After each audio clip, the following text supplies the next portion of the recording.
I mean, it's that kind of negative thinking, I think, produces that. You begin to see the world that everybody's out to get you. Everything is a struggle. And then granted, I'm very lucky to be living where I live and have the opportunities that I've had, but I had anything to do with it. I was just born to these parents, and this is what they did. Did I have a say in it? Do I have anything memory before that? No. Do I regret it? No. And I'm not being totally without the belief that there may be a higher force, because in Al-Anon, I think that's very important, and I believe in that, a power greater than ourselves. And it does affect some of the things that happened to me. I have no, why did this happen? And I've been very lucky to be alive, so that must be a force greater than myself. Yeah, well, I agree with force that. greater than ourselves. For overarching all of this conversation is an asteroid out there that has our number on it. But how do we get a moral compass? So, How did you get your moral? well, I'm not saying just in general. Why don't we decide, as has been decided at various times in the past, that we're going to castrate all people with who seem to be retarded? They shouldn't be allowed to have any children. And by the way, we'll include a few other groups because that's not really, they're not benefiting society, and so we're not going to make it possible for them to Well, procreate. indeed, in the past, we also castrated simply young boys who had a wonderful voice. Mm-hmm. They were. Wasn't because of they So were autistic. how did we come to decide that that wasn't a good thing to do and not right? Quote, to do that, or how do we go on from here and say, well, gee, the world requires only people who are of a certain intellect and who can be a part of this advanced age that we're now living in, and anyone else really isn't helpful. We just end up having to support them. Maybe there's a scarcity in the world, you could argue. For example, you look at the population and say, well, we don't need 330 million, let alone 400 million people. We're going on and on. And we certainly don't need them all to be able to vote. That's right. You decide, because after all, one group has the truth as to how people ought to live, and it should be only those people with certain abilities and wealth, for example. So you could have a revolution. The people who are on the short side can fight back, but still, in terms of the moral compass, now, religion provided that. Christianity, even though it was always hypocritical, of course, it wasn't consistently applied. Where does this moral compass come from? Who says it's better to treat all people well? Why should we do that? Well, maybe once again it's Darwinian. It's that we think we've seen in our genes that that's the best. And even though the insects actually are in control of the world, isn't any more than we haven't succeeded in humbling them. But still, I think most of us feel like we're the stewards of the world. Right. Humans are. We are here we are taking care of the world. We're either making it terrible or we're making it better.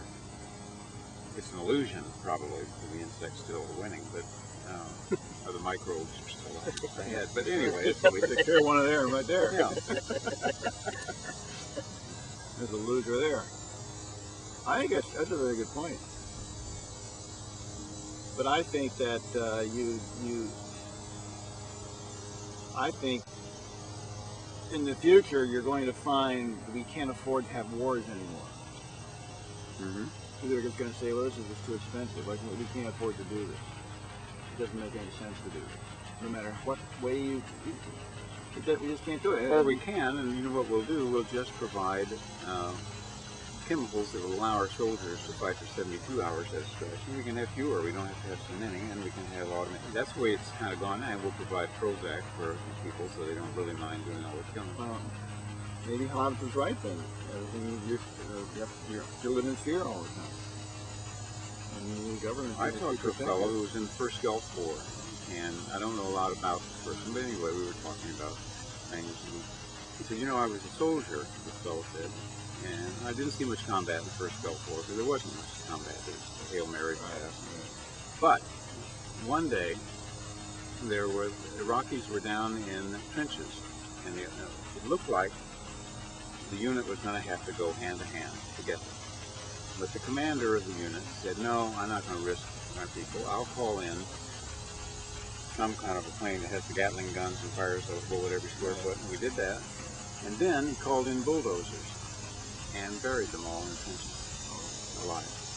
and there was an effort to bring him up on war crime, which didn't succeed. The man, whoever the officer was. Now, see, there's an oxymoron, isn't it?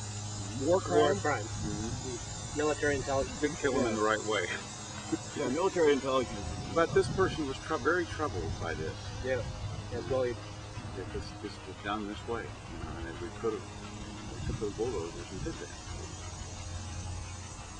Didn't resort in my conversation to saying that this is opposes Christianity or anything like that. I had no idea what religious belief the person had, if any. Go ahead. You realize in our lifetime we've been alive for the Second World War, the Korean War, the Vietnam War, and now this war in Iraq. We've virtually lived our entire life with one war after another.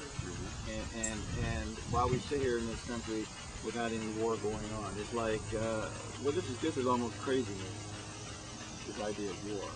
You know, the guys in there, thousands of men went over and fought in the Pacific, and then, you know, they're getting back to these islands. They're one island at a time. We just can't get to Japan till we get there. We have to slaughter all these Germans, and the Germans can slaughter.